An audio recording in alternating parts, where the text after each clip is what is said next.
Hey, I'd like to say that this is going to be a short video on all of the great things that HR people do and how you should support human resources, but it's actually going to be more about how you can be a capitalist and still help people.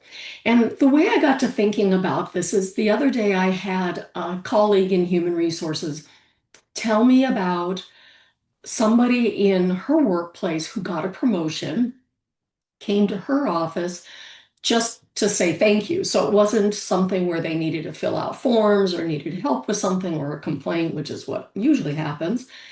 It was to say, thanks for all the coaching and the guidance you've given me in my past and all of the learning opportunities you gave me, because that's how I got this promotion.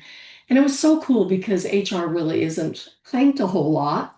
And it made me think about the times in my own career when I worked internally and was able to have similar situations with other people. For example, there was a gentleman who never even thought that we would hire him at all because he had been in the correctional system for a while, but he had great skills in something that we needed, and his references checked out really well. We took an opportunity, took a chance on him, and he was phenomenal. And he went on to do much better things even beyond the time that he worked for us.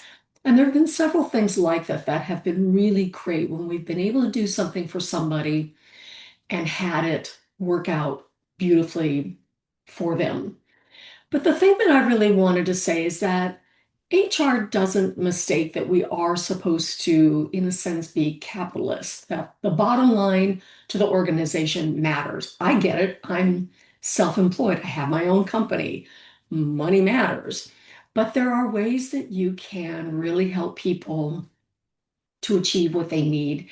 And those quiet moments of thanks do still happen. And so I wanted to give you a couple of quick tips on how you can make that happen.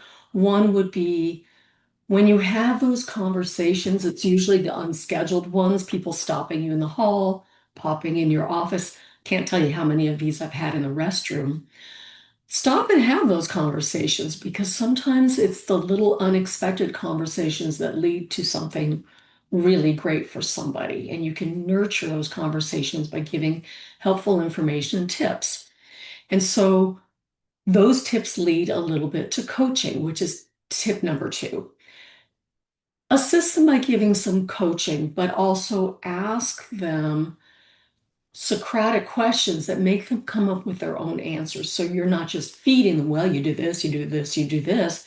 Help them come up with some of their own answers and their own resources. I think people need a lot of help to be more resourceful too.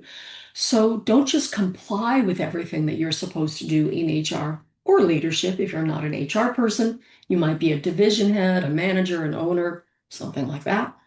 So you can coach, not just comply with what you're supposed to do. And then the last tip that I wanted to share with you is that you can blend business, but still hold the human line. So the business line and the human line, they don't have to be mutually exclusive where it's one or the other. They can definitely blend together. And the best companies out there have been able to do just that, blend the two of them. So keep that in mind. You can be a capitalist and still be there for the business of the people because the best companies out there have nurtured their employees, have helped their employees have great morale and a great culture, because a great culture means a healthy business bottom line.